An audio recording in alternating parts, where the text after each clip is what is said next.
If there's anyone who can pull some stuff off last minute, the guy It's sitting the in boy front of you DB. right now. Mm-hmm. What are you sipping on? Water. Mm. Nothing fun. Sipping on gin and juice way back with my mind on my money and my money on my mind. Hey, you like that?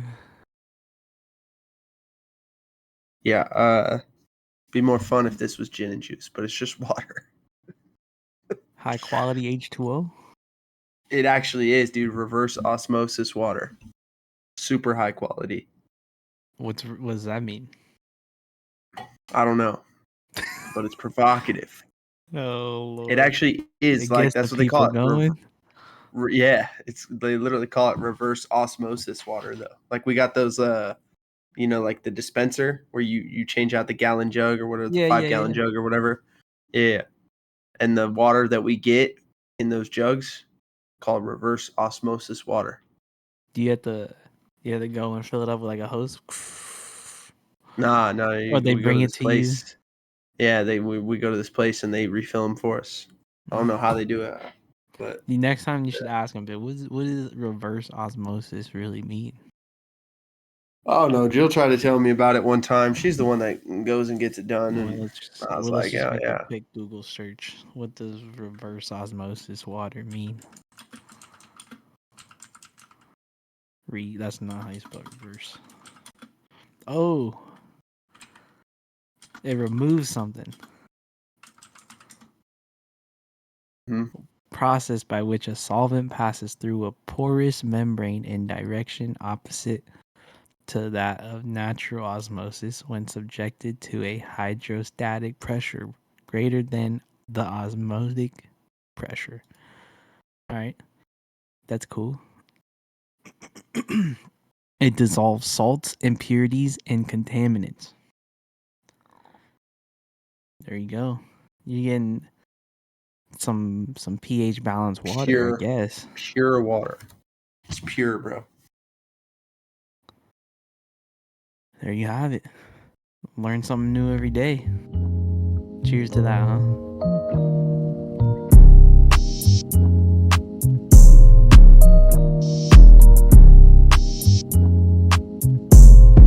Hello, and welcome back to the Second and Two podcast. I'm your host, TB.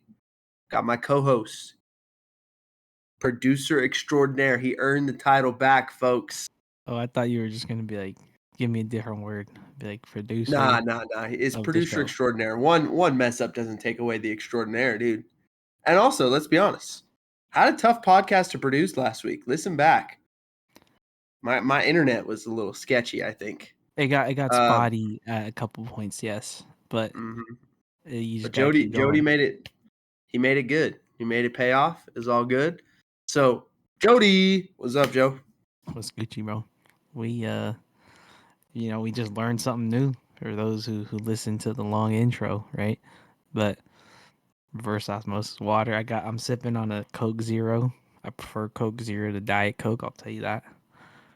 But yeah, we're back on a nice evening for this. And when it comes out, it'll probably be Wednesday again. But we're grinding. No, yeah, we're back on a bit of a weekly grind here. Yeah, I mean we're kind of got a late night pod vibes. I think are the best vibes actually. If you ask me, I enjoy a late night pod. So let's get down the rundown here. Just some news.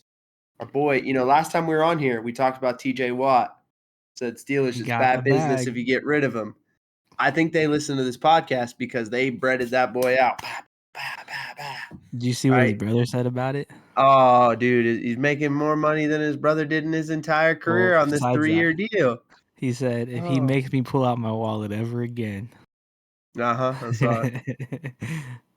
So he's the highest paid non-quarterback, 3 years for $123 million. And I can't remember what the guarantees were, but yeah, highest non-paid quarterback. He's killing the game. And TJ Watt's not going anywhere. Congratulations, Steeler fans. You got your guy. At this point, he's probably locked down as a Steeler for life. Yeah, that makes sense. Which is pretty cool. And also makes the Steelers pretty dynamic on defense. They've got playmakers at every level. And I'm excited to see TJ Watt continue to wreak havoc in Pittsburgh. So Mike Williams. Now, I don't know if you saw this yesterday on Twitter, Jody, or X, if you'd prefer. The only thing I seen yesterday was the CEO and the HR lady.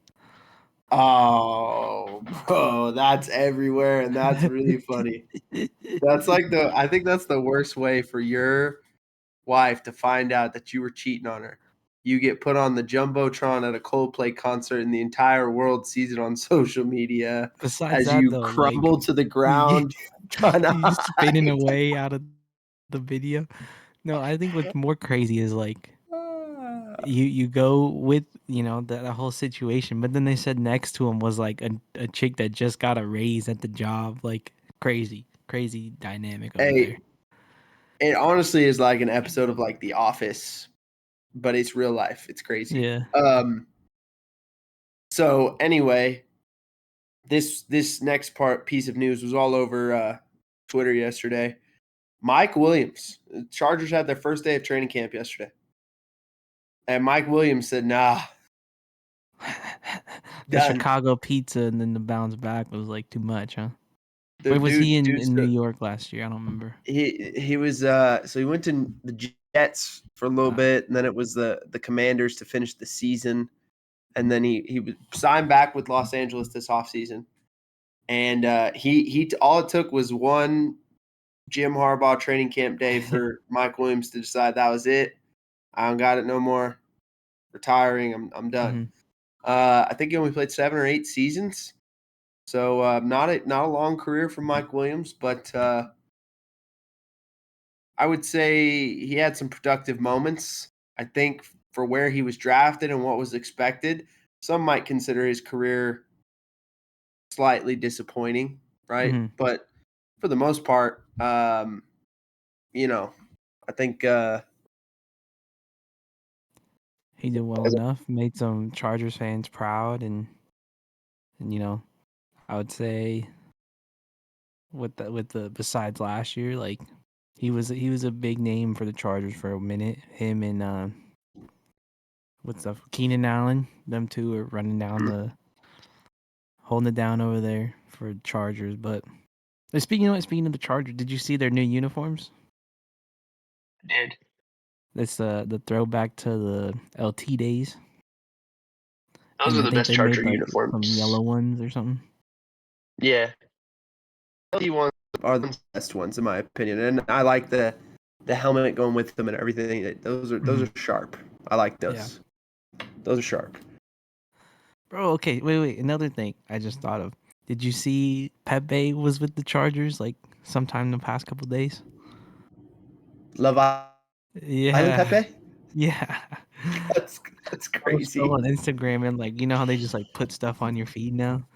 Like he popped up hanging out with the Chargers. Like, bro, that's crazy. This dude goes on a show and now he's out here hanging out with NFL players. It's wild. I know he saw him wearing some Padres paraphernalia, so I think he's like a San Diego guy. Yeah, I think he was rocking the hat a lot, like since he's been back. So, this is a personal issue here, but man, this is the second week in a row that we've been recording, and just halfway through, your mic disconnects. No, it wasn't even the mic. It's the HDMI cord. I like to go 2 screens, right? That's why your screen got dark. Yeah, that is why my screen got dark, and hence why I turn on a light now, because the screen in front of me, I don't have the light from the screen in front of me anymore, because my HDMI that connects my laptop to my monitor. I don't know what's going on. It works for a while, and then I can't get to work again. Yeah, Pepe was from Spain, Madrid, and then moved to Los Alamitos, California when he was a kid. Kind of wild. Alamitos.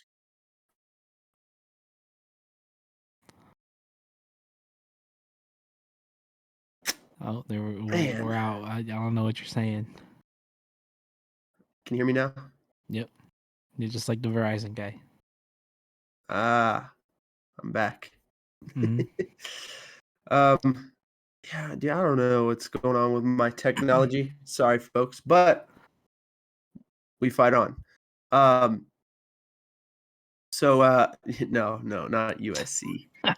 Come on, Jody. You know we're not USC fans here. They're in the Big Ten, and we're Michigan fans now. So we can't be a USC fan. Um, in other Chargers news, um, Najee Harris on the NFI list, the non-football injury list right now for Dang, so his his 4th of eye. July accident deal. That's tough. That's a tough look for the running back, especially going to a new city. The Harbaugh, my guy Harbaugh, is probably dogging him right now. This guy Well, he's can't even also go enjoy himself on the weekend and be safe. he's never missed an NFL game in his entire career, so it's also That's kind actually of kind of crazy. yeah, right? Kind of. I mean, it's got like an Ironman streak going, and he's gonna miss out because of a freaking 4th of July accident. Now, who Yeah. knows? He could be ready to go for week 1, of course, right? But he's not practicing right now. He's on that non-football injury list, and we'll see what happens in the future here. All right, so without further ado, we're gonna get to why we came here today. We are previewing the NFL season one division at a time. Last week, we obviously did our overall predictions for the season. But now we're going to get to the nitty gritty divisional previews, lock in on every team. And so we're going to start with the AFC West and NFC West today. And we're going to start out in the AFC. So the AFC West, just a little refresher on the teams where they finished last year. The Chiefs, they're 15-2, and they lost in the Super Bowl last season. They're the AFC champions. The Chargers, they were 11-6. They lost in the wild card round to the Texans. Mm-hmm. The Broncos, 10-7. They were also a wild card loser to the Mm-hmm. Bills. And then the Raiders finished a hopeless 4-13 with no form or sense of direction other than knowing that Antonio Pierce would no longer be their coach and that Gardner Minshew and the cast of cast-offs at Wasn't good quarterback enough. they had wouldn't be their quarterback the next year. You knew what they wouldn't have, no idea what they would have going into next season. So, Jody, Mm-hmm. let's start with the Chiefs. Yeah. We're gonna roll down, and with each team, we're gonna look at what changed on their staff, what major additions did they make, major losses, and their first round pick, and what impact that person could have. And we're gonna grade the offseason for each team and look at if we think this team got better or worse. So we start with the coaching staff for the Chiefs. Good news is, Chiefs fans, no major coaching changes. And The Spags we tandem. trust. I was going to say the tandem of Andy Reid and Spags might be the best tandem of play callers on any staff in the NFL right now. And they just keep retaining both those guys because, of course, Andy Reid is the head coach. And Spags Mm-hmm. has gone that direction before. And I don't know if he's interested in doing it again because he's done such a good job in KC that surely he's had opportunities. He hasn't really jumped at it. So I it was gonna appears say, they're and going if to be you're able to. going to the Super Bowl 3 years in a row, why would you want to leave anyways? There's a 5-letter word, Money, and that Yeah. would be the reason, my friend. I got a 6 or 7 letter word for you. LOYALTY 7. Oh, okay. All right. I like it. I like it. Um, Got so dicey right there. whether Third letter though. yeah, it did get dicey. I was like, where's he going with this? And I figured it out. So no major shakeups on the coaching staff. Jody, who did they add in free agency? They added, huh? Well, it looks like they brought back their lineman Trey Smith. He was Mhm. on what's that? New Heights a couple weeks back talking to the Kelsey Bros. Brought him He's on in the 4 franchise years, tag. 94 mil on the Yeah, bag. So comes out he was on the to franchise tag, and they got that deal done at the last minute that they could. So good for him. I'm gonna say that's about 19, 18, 18 mil a year. Pretty big 18 bag for the million. lineman. Good for him, bro. They also brought in Gardner Minshew, as you mentioned, from Las Vegas. They got Christian Fulton, cornerback. Don't know where he's from, or any of the other dudes I'm about to mention. Hollywood Brown was that. My guess is Cardinals. So he's on the list. I don't know if he was there last, but linebacker Nick Bolton. That's was that? Wasn't he already there? Yeah, I think they re-signed him. Okay, I got nervous on that one. Safety Mike Edwards and a tackle, left tackle, blindside Jalen Moore. Yep. So, adding Gardner Minshew as depth at quarterback, if and when anything were to happen Does that to, mean they got rid of Carson Wentz? I hadn't seen anything about Wentz, and I assume that means Wentz is gone. I think they didn't That makes sense. Not yeah, resigning him. Didn't he almost blow like the only game he went I in? think he's just a free agent. It Yeah, looks like okay. right now. So, um, but yeah, I think it's as tough of a year as Gardner Minshew had in Vegas. I think it's safe to say he's an upgrade as a backup quarterback for him. They added some corner depth with Christian Fulton. Jalen Moore at left tackle could be a big deal. I mean, he'd only started 12 games with the 49ers. And there's enough to like on the tape that they took a risk there to see if he could be their long-term answer. Because of Mm-hmm. course they had to let, and we're going to get to the major losses here in a second, but Joe Thuney, they had to let him go pretty much in order to retain Trey Smith to that big deal they signed him to. So they Mm-hmm. had to make some tough decisions. Brought in Mike Edwards at safety, a veteran presence, after, again, another departure, Justin Reed. Hollywood Brown was you were almost right. He was with the Cardinals before the Chiefs, but he's actually a Chief last year. He just didn't Okay. play very much. If you remember, he missed most of the I do season recall. and came back at the very end of the year for their playoff run, essentially. So see a full year of Hollywood Brown. And then, of course, yeah, Nick Bolton, big re-signing for them.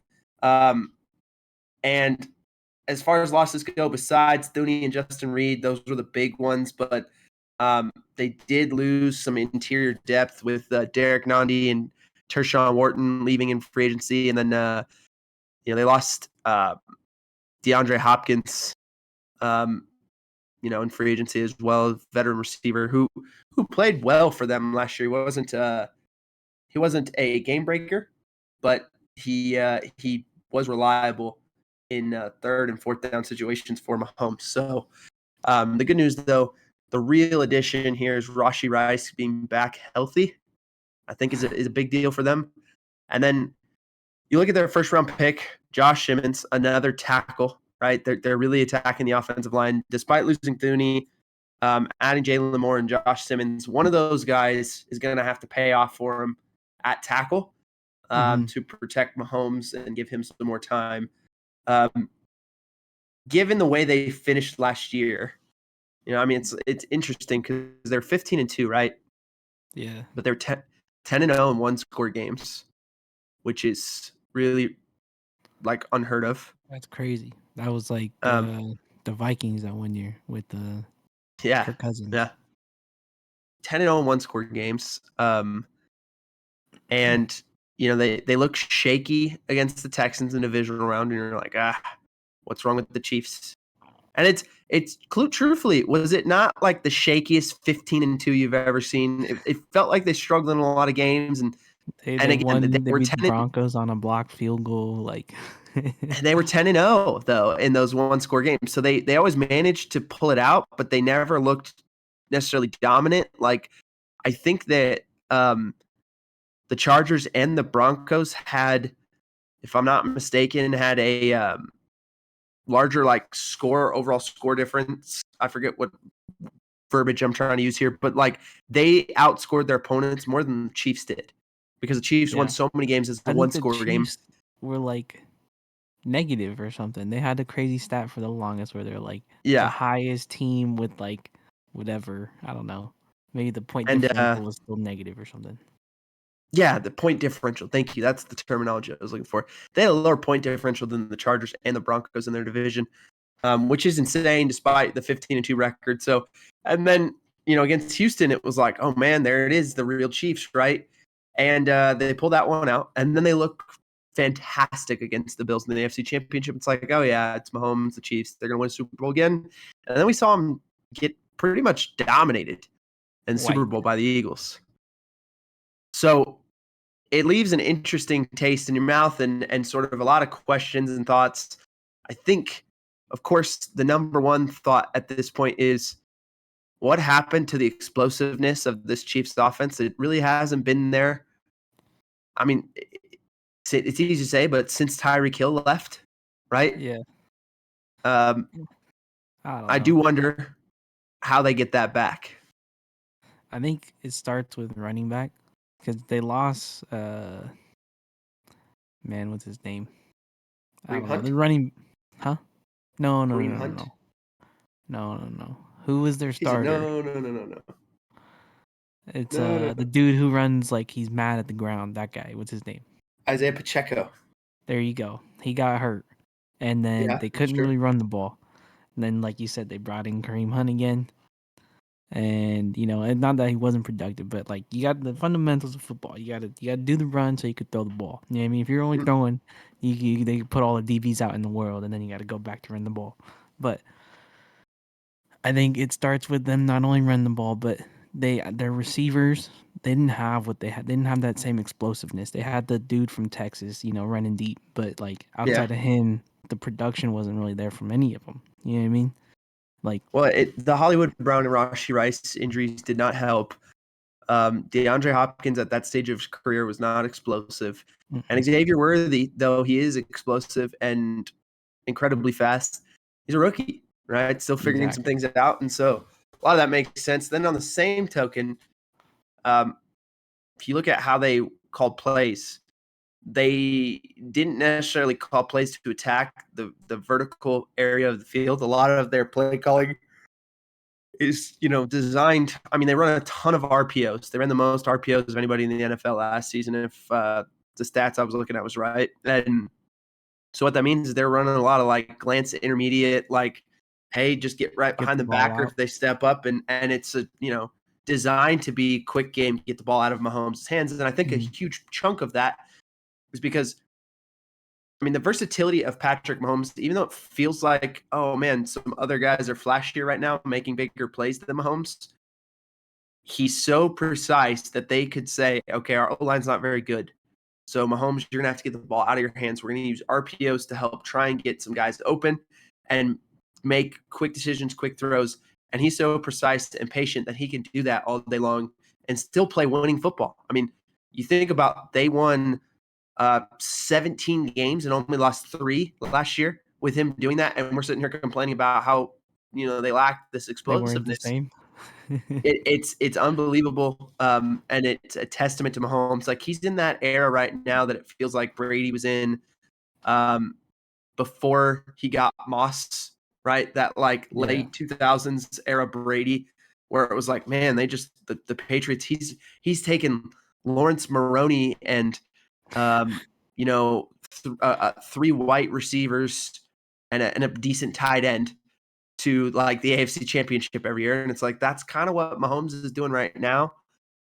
However, I do think Rashee Rice coming back healthy, Xavier Worthy in year 2, and Hollywood Brown for a full season does feel like there could be something there where they could be more explosive this year if the either the pick of Josh Simmons or the signing of Jalen Moore, if either one of those tackles works out and they can shore up that offensive line, you could see them getting back to form here and being very explosive.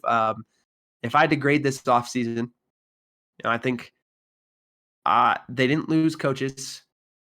They, didn't have major departure. I mean, Justin Reed and Joe Tooney are big departures, but it feels like they replaced them with cost-effective options that allow them to, re-sign a guy like Trey Smith. And so that's savvy. I like the risks they took at tackle. I would give them a solid B in terms of an off-season grade. I think they have kept their window open for more years, basically. And it's always going to be open, it feels like, with Andy Reid and Patrick I was Mahomes. gonna But say, you don't think they got the Joe Burrow window on there yeah, that's always open? yeah, yeah. So I give them a B. What about you, Jody? Oh, I would say, yeah, B seems like a good score. Very solid, good additions where they needed them. Build depth for the If you, line. Build it for Patty Mahomes so he doesn't get sacked all the time. yeah, if you play the better or worse game, it's hard to see them being any better than 15-2.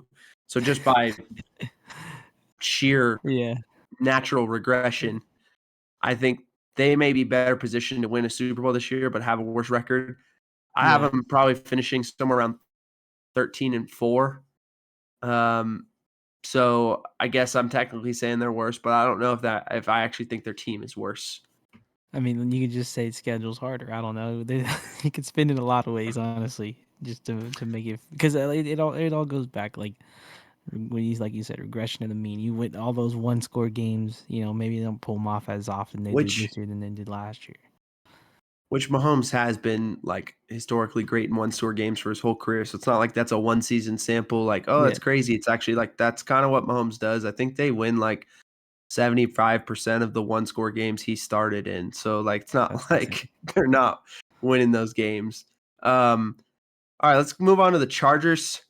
Another team with no coaching staff changes. Harbaugh, in year 2 with his group. I think there might be some Chargers fans who are hoping to see a different OC. Hoping that maybe Greg Roman wouldn't be there again, but he's still there. They still have, the crew that Harbaugh brought in year 1. Jesse Minter at DC. So it's a good group outside of, whatever crutch people might have with Greg Roman's inability to design an efficient passing offense. Um, it's in terms of major additions, Jody, what did we see from them this offseason? Well, first and foremost, we have Najee Harris with the guy with the 4th of July incident, bringing him in from the Steelers. We got guard Mekhi Becton. Pretty sure he was with the Jets. These corners Eagles. couldn't. Eagles. Was he with Yeah, I the remember. Jets and then went to the He was with Eagles? yeah, he was with the Jets, moved to the Eagles last year, and remember with the Crazy. Eagles last year, they turned him into a guard. He was a bust with the Jets, had a Yeah. great year at guard for the Eagles because the Jets drafted him as a tackle. Mm. Had a great year with the Eagles last year at guard. It kind of reclaimed his career, if you will, and now he got a bag from the Chargers. There you go. And If it then works out. cornerbacks Jackson and Ben St. Justy. Don't know where they're from. I couldn't not St. even. Juice. Um, that's actually a free agent group that I like. Najee Harris is consistent, like we said, never missed a game. Would be very fitting for him to go to the Chargers and immediately miss time. Um, Mekhi So he had a Becton Chargers move on. is, I mean, he was so much better at guard last year with the Eagles, but that's also with Jeff Stoutland, the I was legendary gonna say O-line you gotta coach you in gotta Philly. think that going from the best spot you could be in to not only to LA but to the Chargers gotta be big fall off right there. And yes, but he's still young. He regained a ton of confidence last year. And I think the way the Chargers play, having that, because he's great in the run game as a guard, bro. He mauls people, he puts people on their back. I So think they're he'll going to fit want to in with run right behind Harbaugh, him. huh? Now, pass protection, that might be a little bit different story. That's kind of where he struggled with the Jets. And if he had some issues last year with Philly, it was some of the protection stuff. So they're going to be able to run the ball like they want to. It's just, will he hold up in protection? We'll see. It's certainly easier for him to do at guard than it was at tackle. That tandem of corners I like. Dante Jackson and Ben St. Juste. Both guys who have shown promise at different points, never quite turned into what I think teams were hoping for, but not bad players. And then, in the first round, they drafted Amarian Hampton, by far the most explosive running back in the draft, I would say. I think he was more explosive than Travion Henderson or Quinshon Judkins. But you could argue he's more explosive than Genty, even though Genty's a better back. So there is a difference in those two things. Hampton is, I don't know how much Amarian Hampton you watched at North Carolina, and we did not get to do our draft tape this year because of it. But I'll tell you, this kid he's the real deal. He can get 0 to 100 and real quick. The only thing I know is he was really good in NCAA. Other than that, I don't watch no UNC tape on Saturdays. He's legit, and he will help provide some weapon out of the backfield, right, to catch the ball and things like that as well. Should be a fun 1-2 punch with him and Najee Harris, I would say. And then they drafted Trey Harris in the second round as well to help address some of the concerns they have at receiver. They have even greater concerns because right now Trey Harris is holding out, and Mike Williams has retired. And so they just have Ladd McConkey and everyone's favorite first round bust to hate on, and Quinn Johnston. So it just seems like they keep having to rely on that guy. He's got to be there, right? Josh Palmer. Yeah, I think you're right. He's still there. And in terms of losses this offseason, they released Joey Bosa. It's been like feeling like he was going to be a cap casualty for 3 years now, and they finally did it. He landed in Buffalo. And then Mike Williams, of course, retiring is kind of the other major loss now at this point. And so we'll see what they do if maybe they're active and looking to add a veteran receiver during camp. If there's a guy they can trade for, something like that, add off, sign a veteran free agent off the street, that kind of thing. Because they certainly need another guy there, it feels like, right? So we'll see. They need to give Ladd and Justin Herbert some help. If we're looking at the Chargers offseason, Joe, what stands out for you? It seems to me like they need more receivers and beef up their linemen. Like, I mean, we did see them bring in, Najee. Unfortunately, isn't gonna. I mean, hopefully he starts. We'll say that at the start of the year, but we don't know. That could linger for a minute. Mekhi Becton, like you said, he may not be the best in the pass pro, which I mean, I think they kind of want to expand to. So hopefully they could figure that out with him. But like I said, I think they need to build up the receivers. Right now, they're gonna have Trey Harris. I don't know, where'd he go? Let me start there. Where did he play? If you know. Trey Harris. Off the top of my head right now, you put me on the spot and I can't remember. Trey Harris. Where is he at? Kind of might feed my point right there. He's about to be the fourth guy on the team. We actually Trey Harris. Top of the head. Trey Harris did just end his holdout. Signed his contract. There you go. Ole Miss, duh. Ole Miss. Why couldn't I remember that? It's on the tip of my tongue. No. But so ended his holdout, and now they're probably going to rely on him to start. So that's what I'm saying. For Trey Harris. You know what I mean? Like they did that with McConkey last year. Like don't get me wrong, it paid off for him, but you got to hit 2 years in a row. What happened with the year before McConkey? With rookie, and that's hard to do with rookie receivers. I mean, you saw Quinn Johnston. So, I think if you're looking at it, it's the Jesse Minter, I think, is going to continue to do an excellent job on defense. His mixing of split safety coverages and pattern matching and fire zones. Like that's a guy that, man, I look at what he does on defense, and I hope to be able to do some of the same things in my own coaching career. Right, Yeah. the way he manipulates quarterbacks is really good stuff. So defensively, despite like some talent deficiencies in places, I still trust Jesse Minter to make sure that they're going to be okay there. It's offensively that you're like, I mean, their signings and their draft picks feel like Greg Roman is just going to lean all the way into the bit and just be like, you know what, Justin Herbert, we don't care that we have you and your Yeah. talent. We're going to run the ball 40 times a game, and you're just never going to throw it except in obvious passing situations, which is truly unfair. It's like Terrible. hey, we're going to run it until we have to ask Justin Herbert to bail us out. And And then I everyone's mean, gonna I'm blame just him. Constant signing cycle. Najee, drafting Hampton, and signing Becton. All of those are like, we want to run the ball type Definitely. moves. So it is interesting. And the fact that they didn't invest in receiver other than a second round pick and a guy that they re-signed who retired, it does feel like their passing game is not going to get much better. It may even get, I don't know, worse. They're lucky that they have just an unreal talent in Justin Herbert to kind of bail them out in at times. But man, Greg Roman, I hope it's not going the way I think it's going to trend.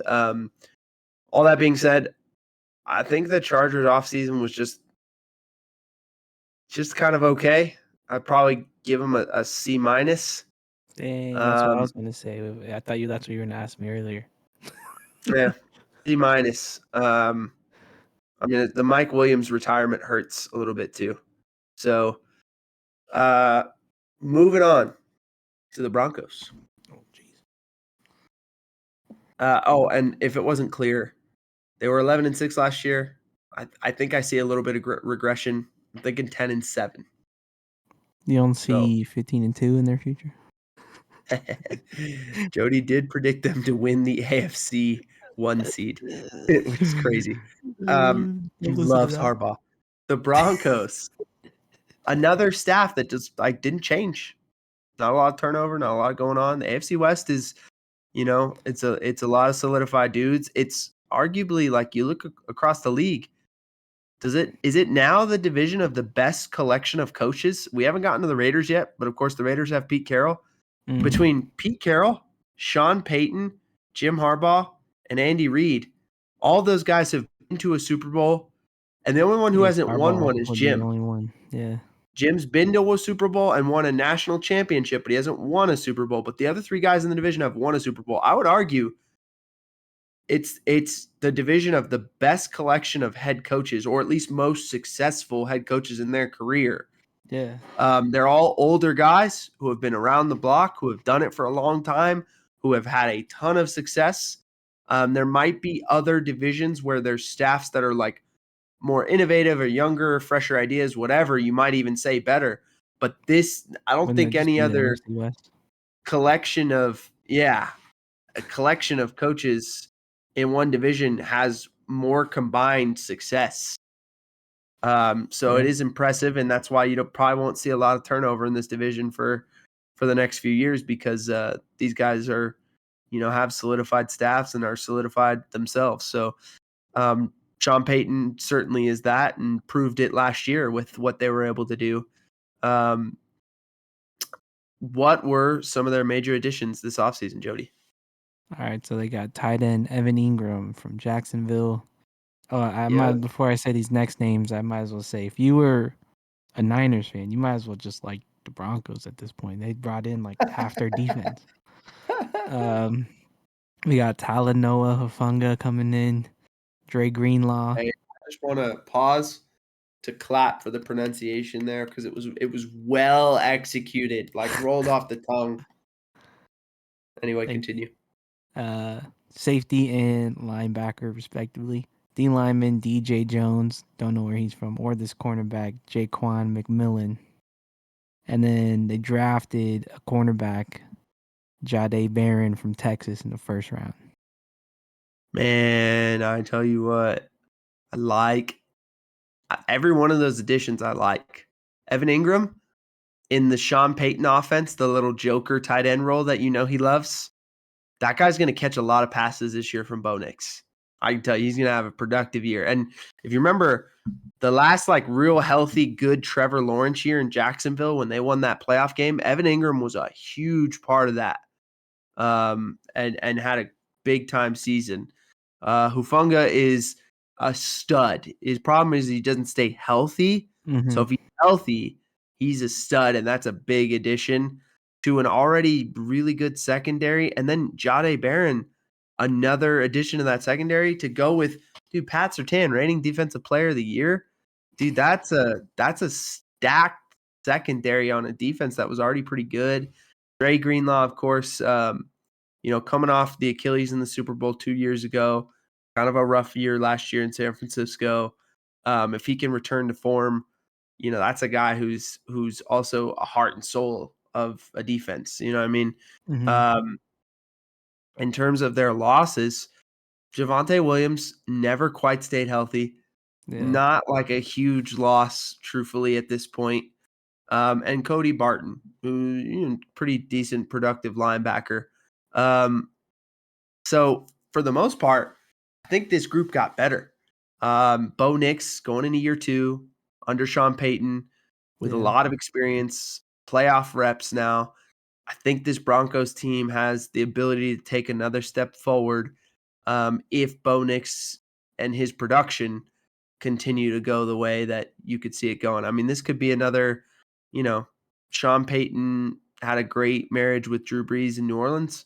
We could be seeing something similar with Bo Nix here in Denver. And I like the talent they're adding around him, especially on defense, to make that defense even better. So, Jody, what stands out for you when you look at their offseason? Maybe give them a grade here as well. I mean, like I said, the defensive bulkiness, they brought in those dudes, especially, like I said, the Niners.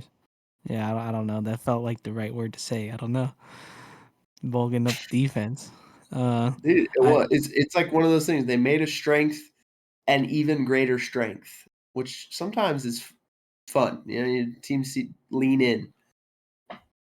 But yeah, I think if I were to put a grade to it, I'd probably say a B plus, A minus area.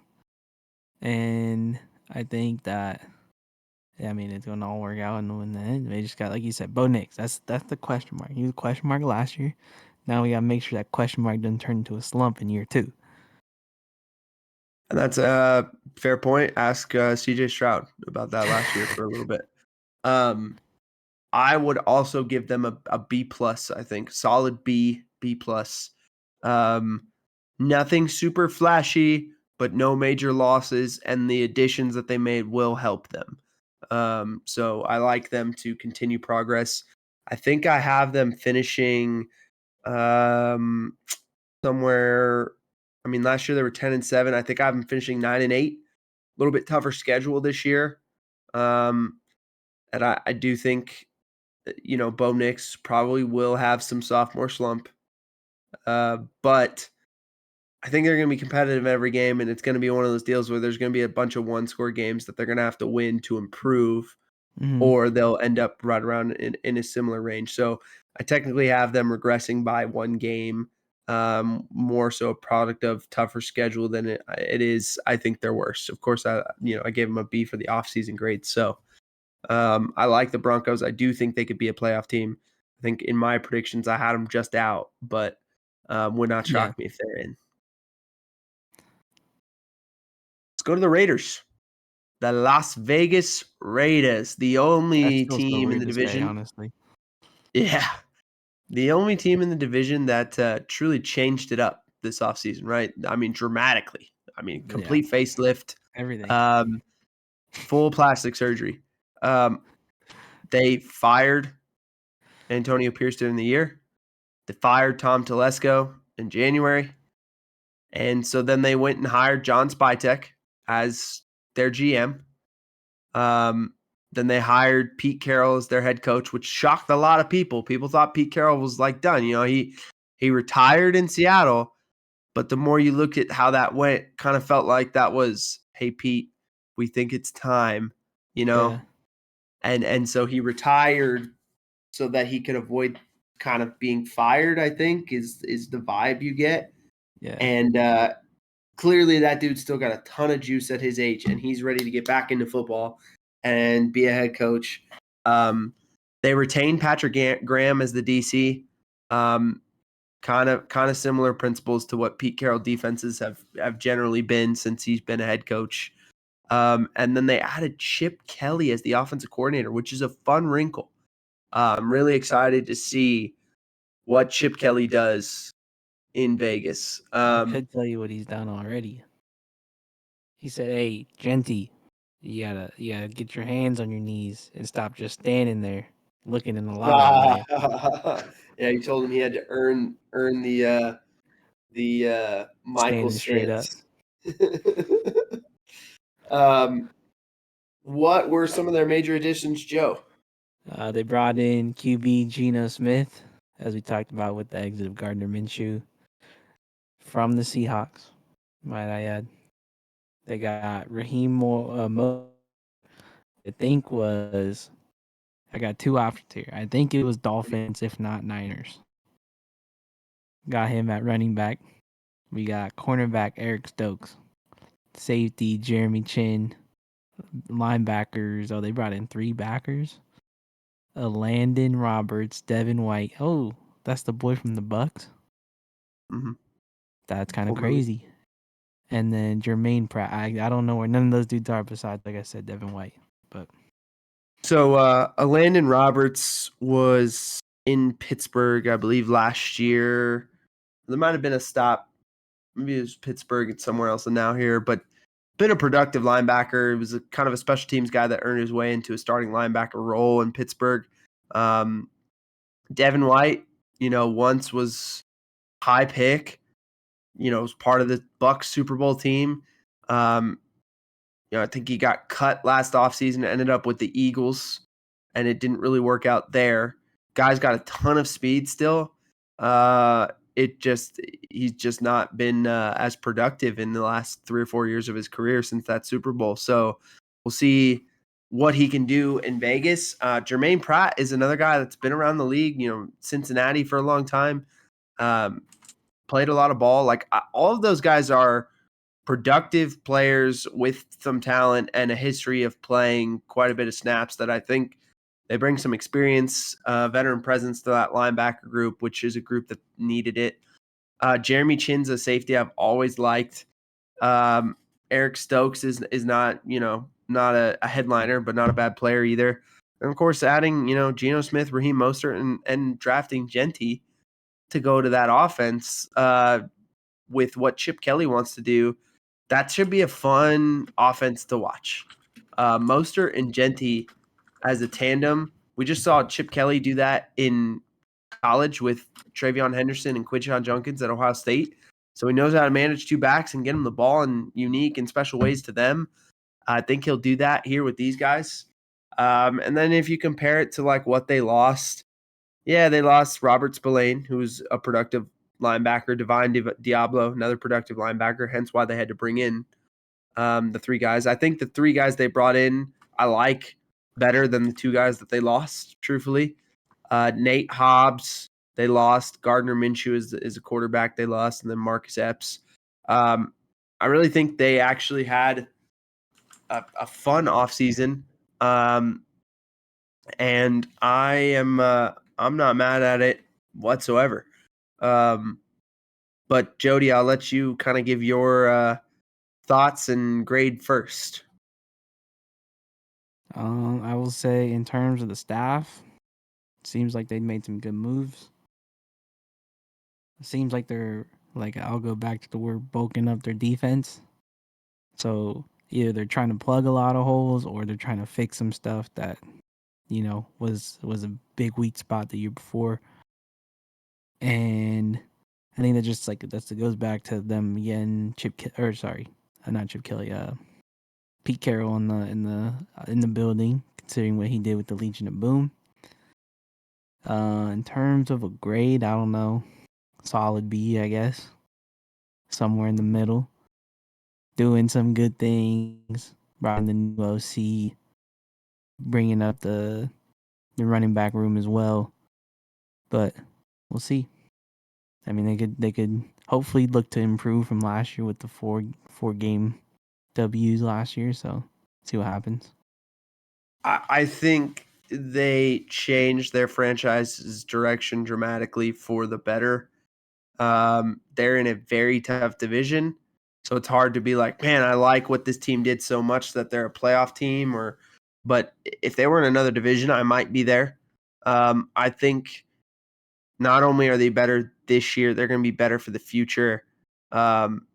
Pete Carroll and Spytech bring a level of professionalism and a baseline of excellence that I think the Raiders have been missing pretty much since, and he was rightfully, I think punished for his actions, but since Gruden was there in the second stint, I mean, since he left and they've gone to McDaniels and Antonio Pierce and all of that, I mean, they've lacked just a baseline level of professionalism, and they've been bad. So I think if you're a Raiders fan, you should be excited. I think this is an A- offseason. I love what they did. I think they're going to be much improved, and I actually have them, I think, improving their win total, doubling it at 8-9. Competitive, Dang. tough division, but Gotta look into competitive. those And numbers, see if that's a good bet or not. yeah. I mean, it's definitely something to consider. If I don't know what their over under win total is, but if it's anything less than 6.5 or less, I would say really heavily consider the over, because Pete Carroll is just a dang good coach, and Geno Smith is he one of the top 10 quarterbacks in the NFL? No, but he's going to give you productive He's a quarterback play, good especially when middle you of the give pack him. guy. But especially when you give him Chip Kelly as his OC and those running backs, yeah, and then Michael Mayer at tight end, Brock Bowers at tight end, right? Yeah, I kind of mean, crazy. Yeah. Jacoby Myers at receiver, like they've got some weapons. They've got an OC who's creative. Geno Smith, he can deliver the ball. All he has to do is be the point guard there. I like what the Raiders have done. I think Raiders fans should be excited about the future. Again, if they're in a different division, different conference, I might look at them as a playoff team, but the AFC is just too good, and specifically the AFC West is too good.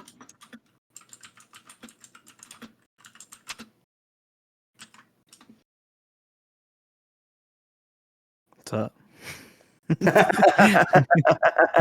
don't know if you had anything else to say on the Raiders. Oh, no, Apparently, my Jody bad. does not. He does Nope. not. And I'm gonna so trust your judgment. Clearly, I don't know what I'm talking about. We'll keep it moving. I love that. You're a podcast co-host that you want people to listen to you, and you're telling them, I don't know anything. Don't listen to me. I Jody, brutally mean, honest. I could Brutally definitely honest with tell the you people. that's a fact. Look, every time I read a name, I'm over here guessing at where they used to play. You know what I Dude, I'm mean? telling you, this is more my fault than yours. You know what I mean? Because But then, normally by hold this on, point in the year, Part of the we're locked reason, in. I was sitting there not saying a word right now. If you want the honest truth, I'm on ChatGPT getting the next 4 teams on the list, making sure I know where the ones that I don't know where they played. I put it in there so that now I look like I know what I'm doing. You know what I mean? Oh, don't tell the people that. Jody, a magician never reveals his secrets, dude. Come But on. I gotta tell them as to why I was sitting there not saying a word, because I wasn't listening to what you was saying. I'll be honest. And that's fair. You'll listen to it when you produce it later. So we're gonna go to the NFC West now. We're gonna transition over to the NFC. I'm Last surprised you season, went with this team first, not saving for the Rams last. finished 10-7 and lost in the divisional round to the eventual Super Bowl champion Eagles. Mm-hmm. The Looked like and the only honestly, team that could beat them in the whole what playoffs. honestly was a surprise is that the Rams were the only team the NFC West sent to the playoffs last year. They're a division that you looked at and you say, man, maybe 2 or 3 teams come out of this division to the playoffs. And the Seahawks just missed out on the playoffs at 10-7. Cardinals were 8-9. 49ers had a tough year injury wise and things like that, 6-11. So now we look at the state of the NFC West, and we start with the division champs, the Los Angeles Rams. From a coaching staff standpoint, they didn't lose coordinators, which is good. Feels like McVay's always having to replace his OC and DC year in and year out. And so this is one of the few years where has the luxury of not having to do that. They did lose their tight end coach, Nick Caley, who departed for Houston to become their OC, but they hired Scott Huff to replace him. They hired Drew Wilkins as the pass rush coordinator on defense. Jimmy Lake is a guy who's been with the Rams organization for a number of years. He went with Raheem Morris to Atlanta to be his defensive coordinator there last year. Did not work out there, so Jimmy Lake is back as a senior defensive assistant. Alex Van Pelt, another guy who's kind of familiar with a lot of the Rams concepts and whatnot. He was the OC in New England last year. He comes in as an offensive assistant. And then they hired Ben Kadwika as their assistant ST coach. So not a ton of turnover in the critical, coordinator, play calling positions, but in some of the personnel around them, there was some small changes, and but a lot of familiar faces coming back or working with guys they've worked with before in the Rams organization. All right, so these additions they got this year. They brought back Matt Stafford, paid the man $40 million, said, hey, you got one more ride with us. Come on now, run it back. They brought in Devontae Adams from the Jets. We know that. Did not go to Pittsburgh with his boy. We got D-tackle, Poona Ford. Pretty sure we're running them back. We got linebacker. I don't know why there's a slash in the name, but Nate Landman. He was on the Falcons. Kella Witherspoon, bottom back. And then at the corner position, sorry. And then O-lineman, Coleman Shelton. He was on the Bears. So, I think with some of these additions, it's a lot like the coaching staff, right? It's a lot of familiar faces or guys who have ties to the Rams, right? Matthew Stafford, of course, re-signing him was the first domino, huge. Mm-hmm. Devontae Adams, man, feels like he was destined to play with Matthew Stafford and play for Sean McVay. That was a match made in heaven. I think it's going to be a thing of beauty to watch. I think Devontae still got a lot of juice left in the tank, and people are going to be surprised at how he looks this year compared to his last few years. Poona Ford, he's in Los Angeles just with the Chargers the last few years.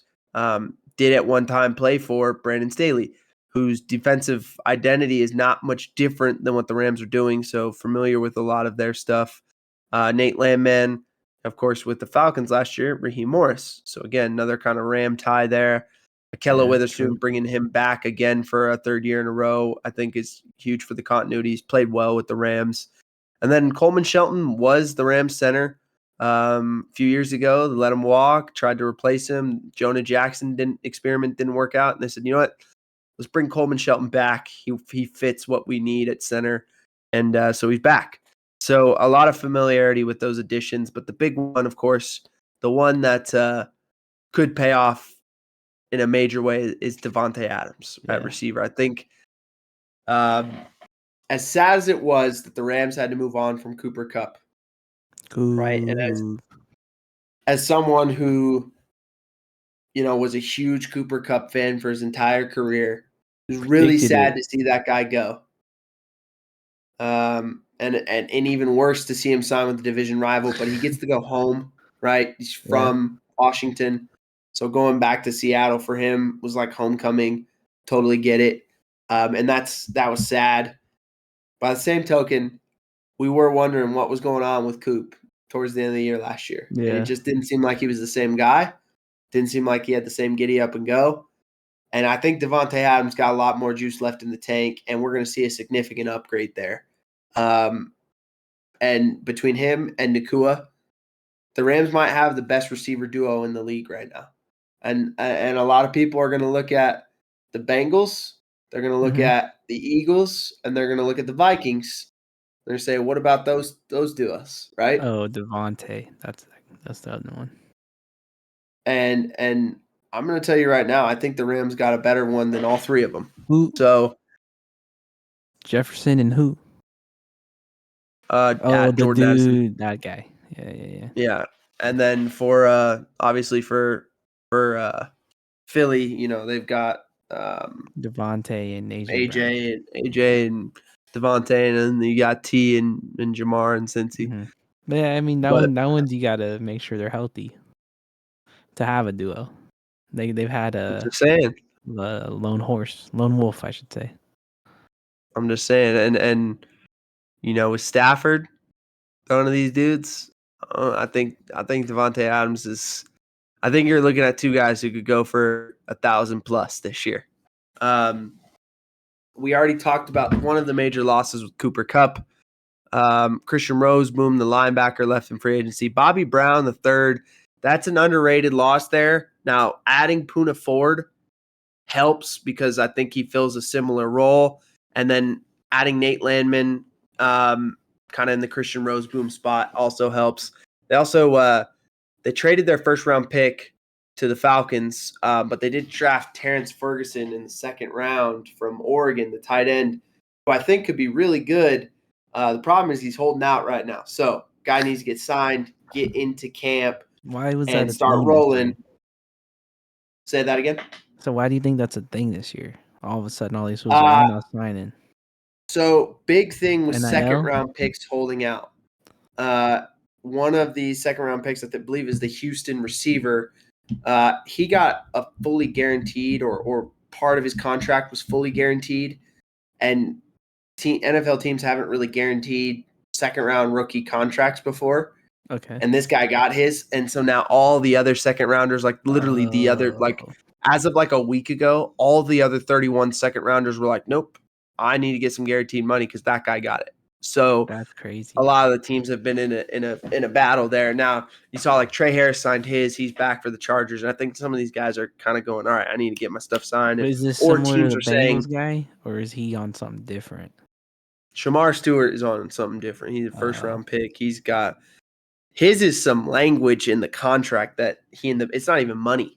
It's language in the contract that he and the Bengals can't agree on. So that's a whole different deal. But if Terrence Ferguson, long story short, if Terrence Ferguson can get his contract worked out with the Rams and signed, I think he's a weapon that Matthew Stafford will like. I think the Rams could get back to, the last couple of years, since they won the Super Bowl with McVay, they offensively have kind of struggled to find a consistent identity. I think that they're going to be putting up 30 plus this year. I think they got it. So offseason wise, I'd give the Rams an A minus. I mean, the Devontae Adams signing is big. Retaining most of their staff was big. The Matthew Stafford, giving him $40 million. He's not even one of the top, 10 highest quarterbacks in the paid quarterbacks in the NFL. That's a huge steal for the Rams. Moving on from Cooper Kupp, as sad as it was the right move. So I like exactly what they did in this offseason. I think it's exactly what they needed to do. The one place or area that you could argue that maybe they didn't show a significant upgrade in was at corner, and that might be the one place that we would like to have seen it. That might have been this A minus might have been an A plus if they'd been able to bring Jalen Ramsey back, for instance, or sign Jair Alexander or something like that. But for the most part, I thought what they did was fantastic.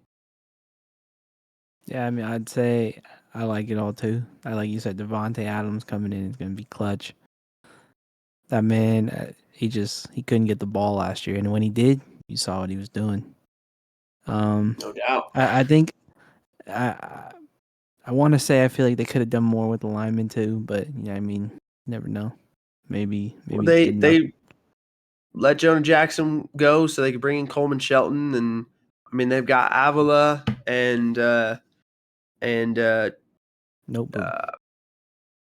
Avila at left guard and Dotson at right guard. They've got Alaric Jackson at left tackle, and they've got Havenstein at right tackle. I mean, that's a solid group up front. I feel like they've had some injury struggles the past couple of years up there. Alaric Jackson right now has has the blood clot deal. So that's the scary thing for him. And we got to figure out what happens at left tackle if he can't play. So let's move it on to Seattle. The Seahawks. No major changes on their defensive staff. Mike McDonald, year 2, right? Some major additions, Jody. We know they lost Geno Smith. So who did they add at quarterback? They brought in Sam Darnold from the Vikings. He made $100 million for 3 years with the organization. We brought in Cooper Kupp, as we just previously talked about, leaving the Rams. DN DeMarcus Lawrence from the Cowboys. Brought in some DBs. Shamar Jean Charles, maybe Jean Charles, I don't know, from the Saints. Steven Sims, maybe they paid him. I don't know why I didn't put where he was from. And then Marquez Valdez-Scantling, receiver from the Bills. I like the DeMarcus Lawrence signing. That gives them a legitimate pass rushing threat on the edge. Darnold is a risk. He had a great year with the Vikings, but it ended poorly with those last 2 games against the Lions and the Rams. And so you wonder, and also, I've said this before, but Kevin O'Connell? That's where I was getting at. The Vikings, no one has better infrastructure for a quarterback in the league than the Vikings. So like, if he wasn't successful there, that means there's nothing. You know what I mean? He's got nothing. So the fact that he was doesn't necessarily mean that he will be in Seattle. And I think it's a major question in terms of what he'll be. Of course, they also drafted the quarterback out of Alabama. And I am blanking on his name. But, I think we'll see if he ends up being a factor. If Sam Darnold, can't hold down the job. Obviously, Cooper Kupp, we talked about him. Can he return to his, offensive player of the year form? If he can, of course, that helps Darnold. He's going to be asked to be their primary receiver there, I believe, because, of course, they lost DK Metcalf and Tyler Lockett this offseason. So, they lost their top 2 receivers. They lost their top 2 receivers and their quarterback, and they replaced them with arguably worse players. So offensively, I have major questions. Defensively, I think Mike McDonald's going to get, those guys better. I like the DeMarcus Lawrence signing, but overall, their offseason left a lot to be desired, in my opinion. Even if I like, their first round pick, Grace Abel from North Dakota State. There's a lot there that I didn't like or that I thought were major gambles. So if I had to grade the Seahawks offseason, I'd be looking at probably a D+.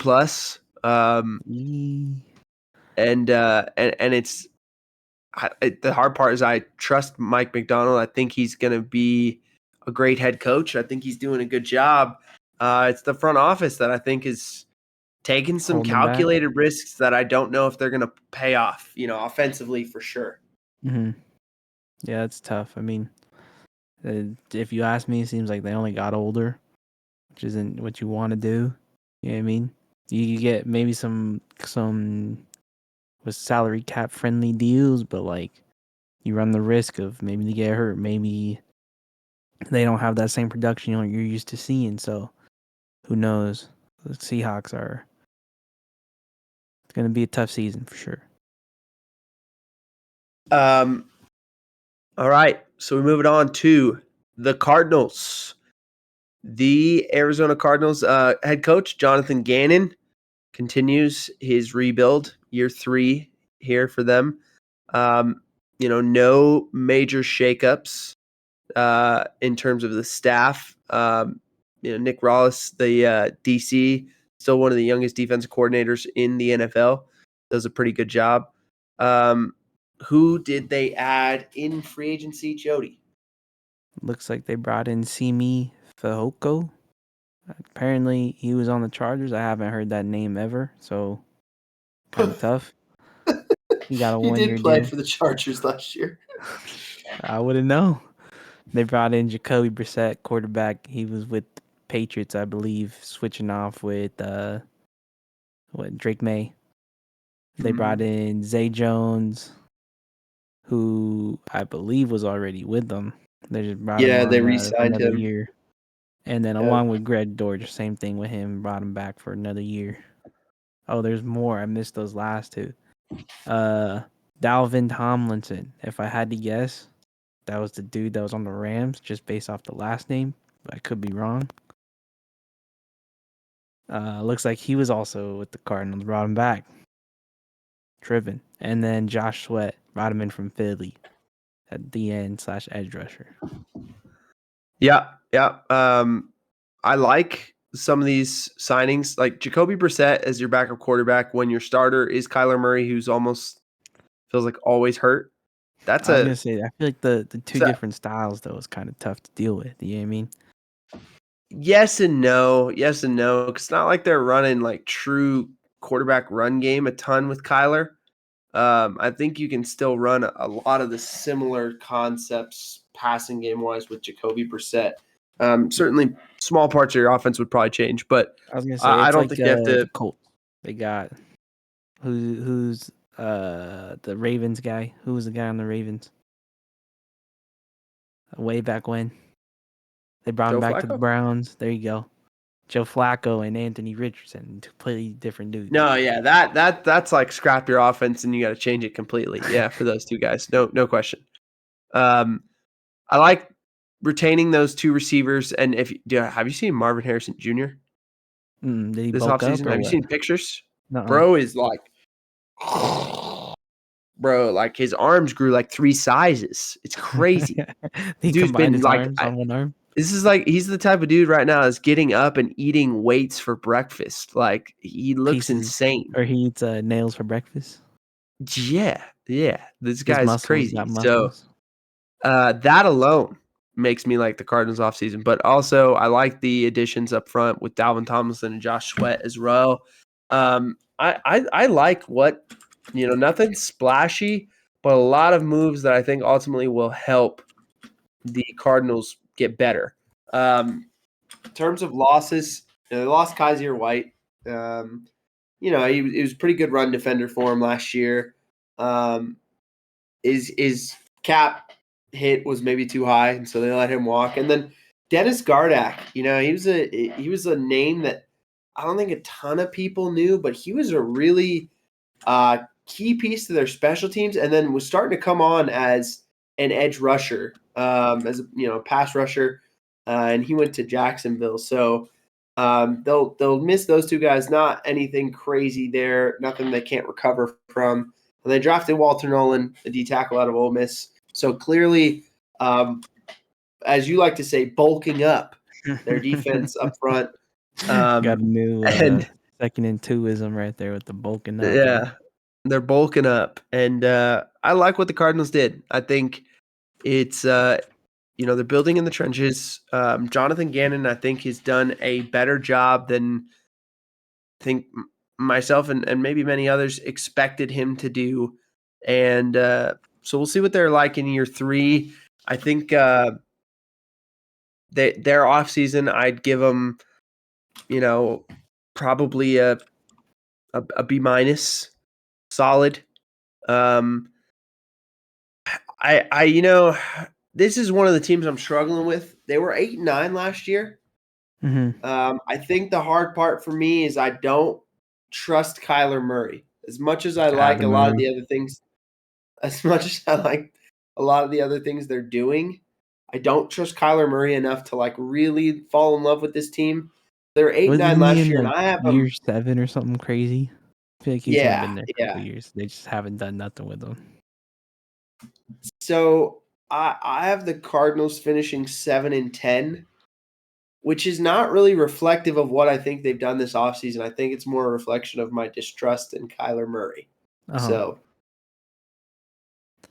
we'll see. That's another one that I think I was higher on them in our I want to be higher on them. Like there's this big knows? there's this big part of me that says like, nah, they should be like 9-8, 10-7, and like maybe a playoff team.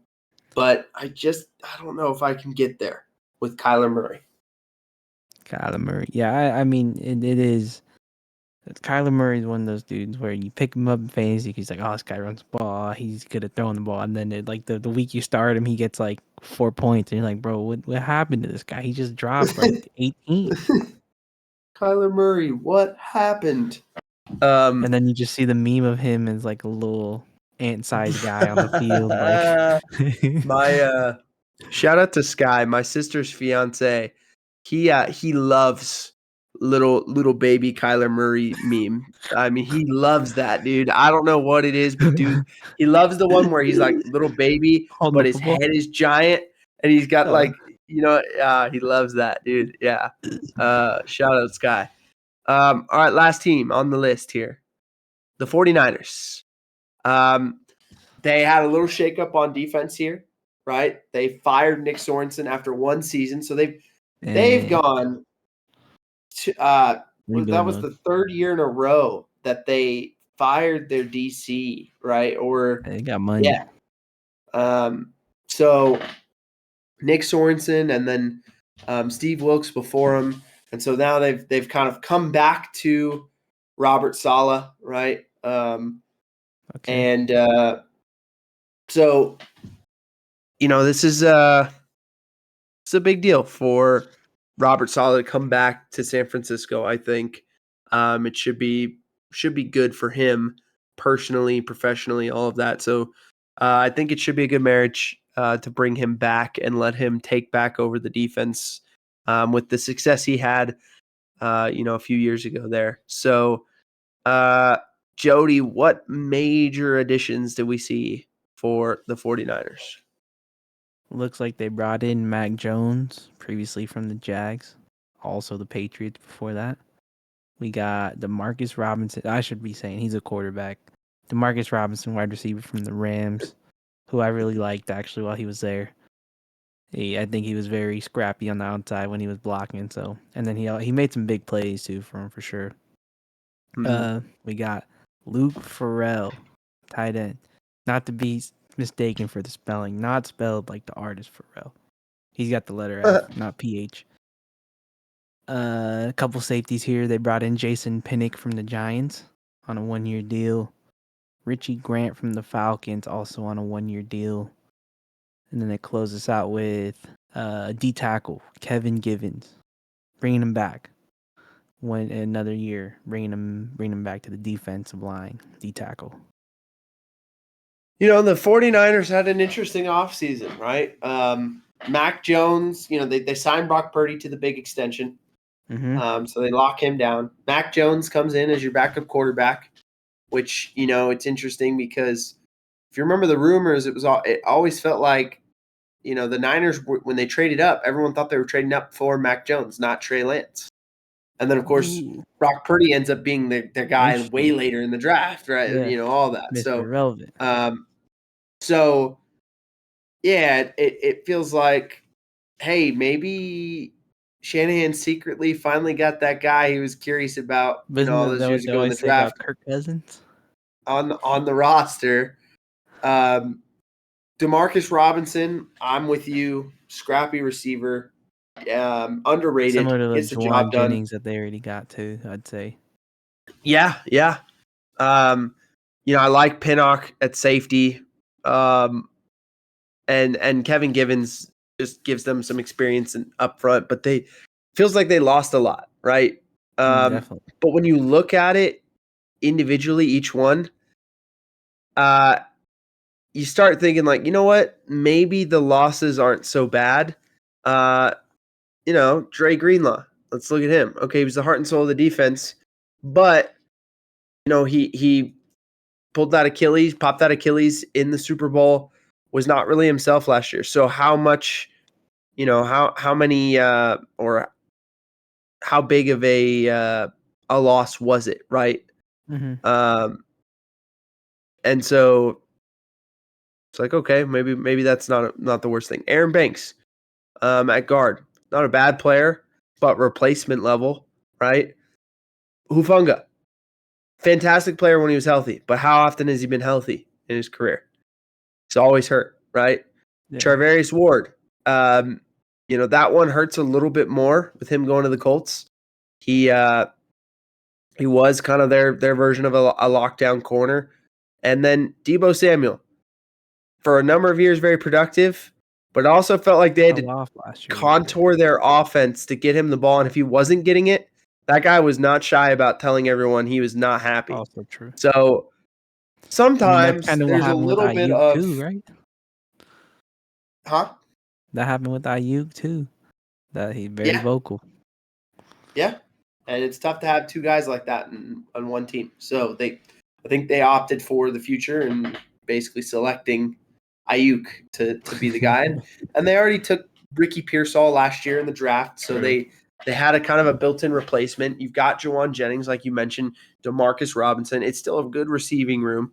I don't know if we even mentioned with it Deebo last Samuel week too, no but longer George there. Kittle, he got a bag too. Yeah, George Kittle. And then Luke Farrell that they added at tight end as well. So it's not like they're devoid of talent in the receiving room, even though Deebo Samuel's gone. I think that might be a case of addition by subtraction a little bit. And then, they I'm sure they wish him well in Washington. But they also drafted Mykel Williams, the edge from Georgia, at 11th overall. So it's interesting because it feels like a lot left the door for the 49ers. But truthfully, I think this was an offseason of addition by subtraction for them.